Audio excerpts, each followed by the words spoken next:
Hi,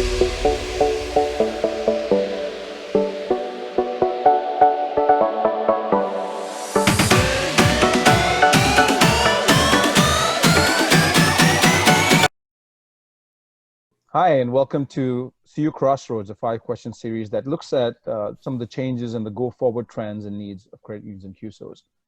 Today we have John Daring, Managing Director and Partner from Capstone Strategic. And we're actually going to talk about strategic M&A in the CA and QSO market.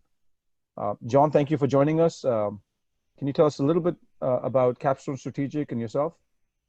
Sure, absolutely, Karan. Appreciate the opportunity to be here and good to see you today. Capstone, in a nutshell, has been around since 1995, so we're in our 25th year here. I've been here for about 24 of them, having fun helping organizations to grow proactively, and more specifically, grow through mergers and acquisitions, our topic today. So we have a process that we follow that helps organizations to increase their likelihood of success. So what we see out there is folks are still trying to do this as a side job and still not necessarily being strategic about it and being opportunistic and allowing emotions to take over and not being objective. So our whole reason for being is to, one, complement our the internal resources at our clients, but more importantly, to help them increase their likelihood of success as they try to go down the road with mergers and acquisitions. And, you know, I'd also mention that I think relevant to QSOs and credit unions, we'll talk about some other topics today, but I want to say, you know, there are lots of other options for external growth beyond just mergers of credit unions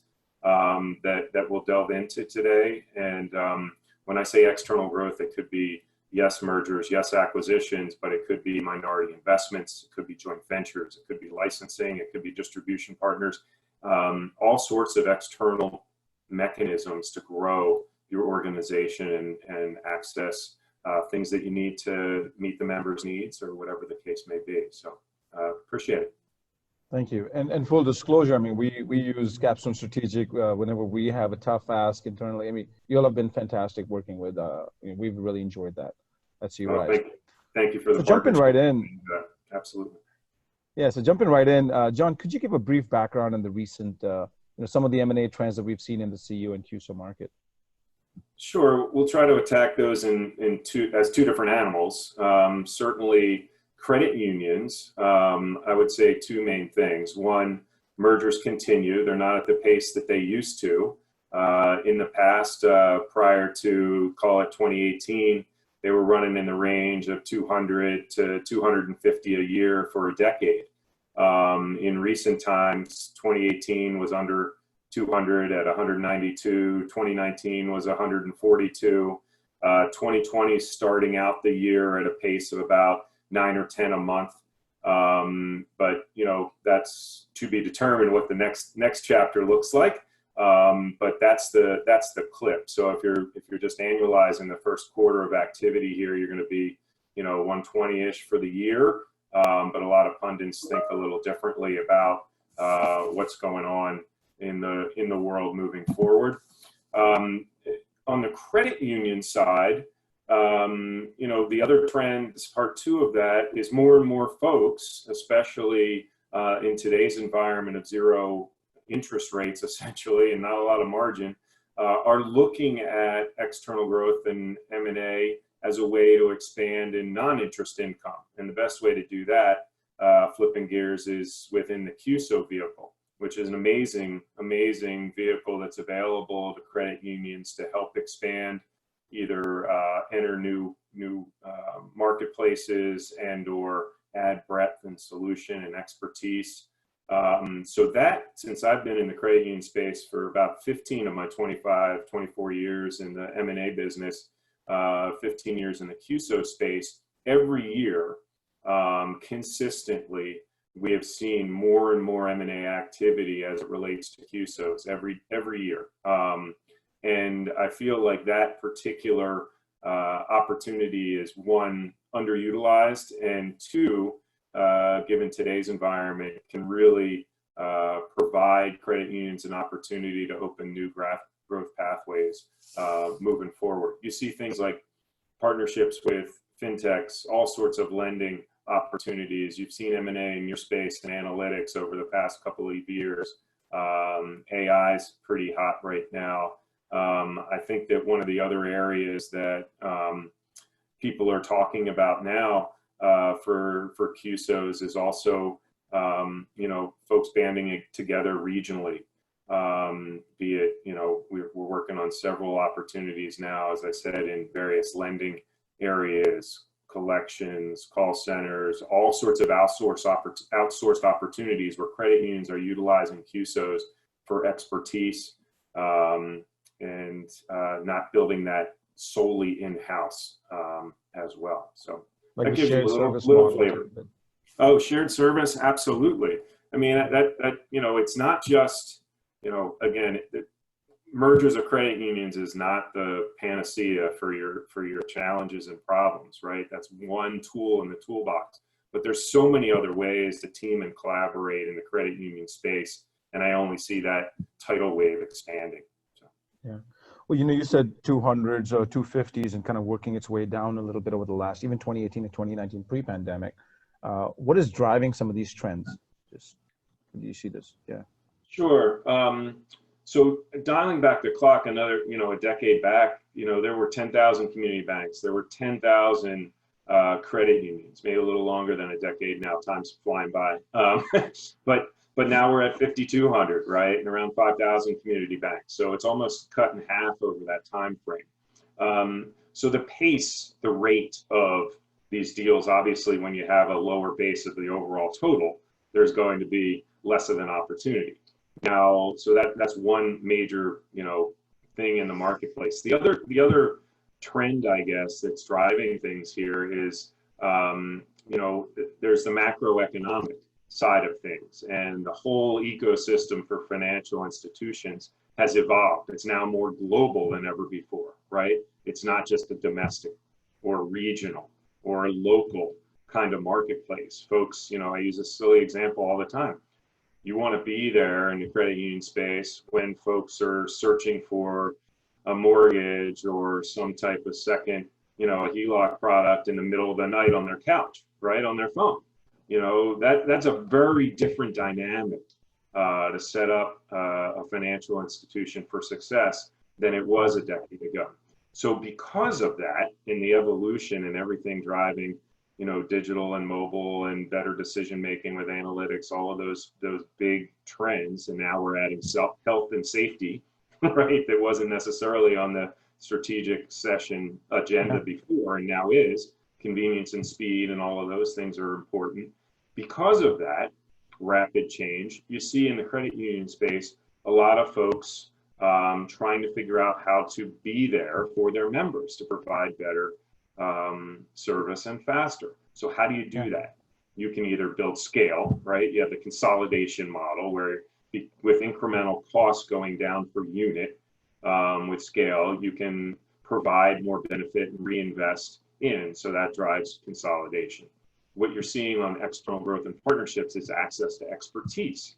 And I also, on your direct question of the trends, in the past, a lot of mergers have been, sub 5 million in assets, sub 25 million in asset organizations that weren't doing well financially or couldn't see a path as they look at succession planning for CEOs, right? So the NCUA and regulators are suggesting, because of them not doing well, so to speak, in air quotes, they're gonna suggest that deals be done, right? Now, in today's environment, that trend could come back around. That hasn't been the trend in recent times. In recent times, more of the credit union mergers have been what I classify as more strategic in nature, as opposed to the larger ones gobbling up the ones that are having financial distress. So, it took a long period of time for folks to look at M&A more strategically in the credit union space. And that has happened over the past decade of us being involved in it and seeing it and watching it. But I think, moving forward, there may be more of an upswing back in the financial distress deals in the credit union space. Well, leading that to the third question then is, given the looking out now at the other side of the pandemic, what kind of activity should we expect to see? Well, I think the easy answer is a lot of consultants these days are saying that pace of credit union merger is going to be, twofold what it has been because of this, because of the financial distress. I heard someone say, within 10 years, it'll be at 3,500 credit unions. And then I heard another say within 4 or 5 years, it'll be down to 3,000 credit unions. Now, that's one end of the spectrum, the extreme, right? I'm not in that camp. I think there's going to be more merger of equals, and there definitely will be some more distressed deals than there have been in the past 2 or 3 or 4 years, for sure. But I think that accelerated pace in the credit union merger side, I'm not a believer in. I think there'll be more, but there won't be that much, if that makes sense. Based on what I'm seeing, our clients are both, looking for potential merger candidates, both proactively, or they're starting to contemplate on the strategy side, starting to contemplate the what if scenario. So I think there's activity and talk on both sides, which is much like our other business outside the credit union space, where baby boomers are looking to retire and exit. And so very, very similar trend line there is what we saw with associations years ago as well. On the QSO side, two major trends going on because of the pandemic. I think more and more of these, as you said, use the phrase shared services earlier, more and more folks are looking at ways to blend the cost structures of their credit unions in some form or fashion. And QSOs are a fabulous vehicle to be able to do that for buying power alone. But the other side of that coin is more and more folks in the credit union space are looking to use QSOs to fill voids in their system. I mean, look at, we need expertise in XYZ. How can we swiftly get expertise in a whole team while we're still in this war of talent that's out there, right? Yes, unemployment's gone up, but there's still a war on talent. So credit union leaders and boards are looking at how can I get a group of folks quickly that has a certain expertise, and that leads to outsourcing models, that leads to partnership models in QSOs, that leads to partnering through QSOs with the likes of fintechs and marketplace lenders and people outside of the space, because QSOs, you can partner with people in and out of the credit union world. So I see that is going to be an outgrowth of this. And there's all sorts of other hit the things, ground running. Crazy stats about, everybody is seeing all the news about increase in debit, decrease in credit because of this, question marks around loan loss reserves and things like that in the near term. But a lot of questions popping up. A lot of questions coming out. How to handle it. Branches, what are folks going to look like I saw over 200% increase in one stat the other day with regards to registrations for mobile, just in a 1 month period. Just insane numbers. And once folks go that route, I'm not sure they're going to go back. Right, all the people that were on the fence saying maybe not, are there now. And credit unions in strategy sessions right now, oh my goodness, they're re-looking at everything. There's never been people that were banging their head against the wall that were on the innovative side, looking at ways to change the norm. The wasn't invented here syndrome, that's all out the window. Everybody's looking at a white sheet of paper right now and open to new, fresh ideas. So that'll be an outcome. We've been as busy as ever, I got to tell you, just with that, changing trend. So coming back to the M&A piece, you said something interesting, and I know it was an extreme stat. You said, somebody's even said in the 4 to 5 years, we might be down to 3,000 or 3,500. That's over 500 on average. Some kind of form of M&A is popping up in a year. What should a credit union that's considering a merger be thinking about? I mean, this is a busy area. Is it good or bad? I mean, just what's your thought from a credit union's perspective? How should they approach it? Well, first and foremost, you got to think as a leader of a credit union or a board member that it is one option of many, right? And like I said earlier, it is not the the one size fits all solution for every woe that you're challenged with. It is one option. So first you need to benchmark, lay out what you're trying to accomplish, and see how M&A could fit into that or not. It's not for everybody, right? You need to dedicate a team and resources. There are going to be folks that are grappling with major challenges coming out of the pandemic, and will say it's the time to exit, no ifs, ands, or buts, because we were thinking about it before, and now we have all this extra stuff that we have to worry about. And there's going to be that bucket, right? So put them aside. Then it's the folks that are looking at it from a strategic point of view. How we've been talking about expanding into this new geography for a long time, as an example. Now the time may be right, so advice number one for that is make sure that you have a robust pipeline and not just one candidate that happened to be talked about on the golf course at the last conference that you attended 6 months ago, right? Or the regulators knocking on your door saying that there's an opportunity here. Those are opportunistic things, but they may not, again, benchmarking against your mission, vision, and your objective, it may not fill the bill. So be very strategic about your decision making. And also make sure that you think about ahead of time, what you're bringing to the table before you start those, and what are you willing to give up? What are the must-haves, if you will, in a deal? And have very, very robust criteria around what's going to be attractive to you and when you can say no, and be okay saying no. That's the other thing. We counsel our clients, you should be turning away 99% of the opportunities, right? To focus on the ones that really, really, really fit to make it crystal clear. But you can fill gaps in service and technology and people. So there are a lot of good reasons why you should consider it as a tool, but it's just one option. So almost is coming back to the reason is why you were considering it in the first place, and evaluate if that still holds true to some degree. Oh, perfect. Absolutely. You want to benchmark it along the way. And part of the problem is people get emotional. I mentioned at the beginning in external growth, people get emotional about the other opportunity or the opportunity that's sitting in front of them. And they start to get blurred glasses back to what you're saying as far as, does it fit what we thought it would? Because most of the time it doesn't. And that's okay. You'll save your team a lot of time and headache and resources if you are okay saying no to a lot of deals. Yeah. Well, you mentioned a concept a couple of times in the early part of this talk, and it was about external growth. So I'm curious about how external growth can help some of the credit unions leaders, QSO leaders, credit union leaders thrive in this new environment that's coming up. Yeah, I think it's a perfect mechanism for folks that are grappling with, an evolution, right? I look at this as an evolution.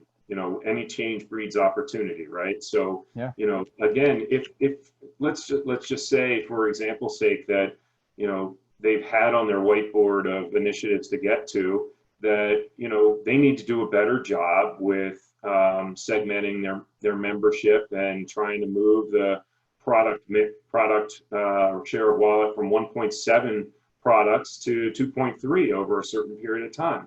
They can get serious about that by teaming with an outside party that's well-versed at that, right? That's external growth. You're going to accept that you can't solve every riddle internally. You need to put a definition around what you're trying to accomplish. You need to look at all the players that are available out there, the potential partners. Some may not even be in your marketplace today, but they may have the best mousetrap going that's very moldable to your credit union market. And again, back through QSOs as an external growth vehicle, you can become an owner in it at 1%, 0.5%, or 99%, or 100%, right? It doesn't matter necessarily about the percentage of ownership in a QSO. It's more about the legal documents that drive the decisioning and your relationship with the leadership there. Those are the two main success things that drive, I think, the really successful relationships between QSOs and credit unions. And, you can get into new marketplaces. We have a lot of clients that have been in the credit union space for a long time that are starting to enter the banking market, the community bank market, because there's a lot of similarities. We have folks that are in the non-FI market that are looking for great partnerships in the credit union space right now, because they see there's a massive opportunity with change, be it, everything from IT services to analytics. So. You're spot on. I mean, focus on what you're good at and try to like, leverage the expertise that's out there for what you want to do, or where you see the Absolutely. need. Yeah. Oh, well, Yeah, thank we're you very much, agnostic John. to your external growth question. We're agnostic to deal structure. It does not have to be one size fits all, right? Yeah, It's a negotiation of that quintessential win-win and collaborating to get there. I love that. That's a good way to put it too. John, thank you very much. Really appreciate it. It was a pleasure having you on. And Thank that's you. See You Crossroads checking out. Thank you very much. Thanks, Carl.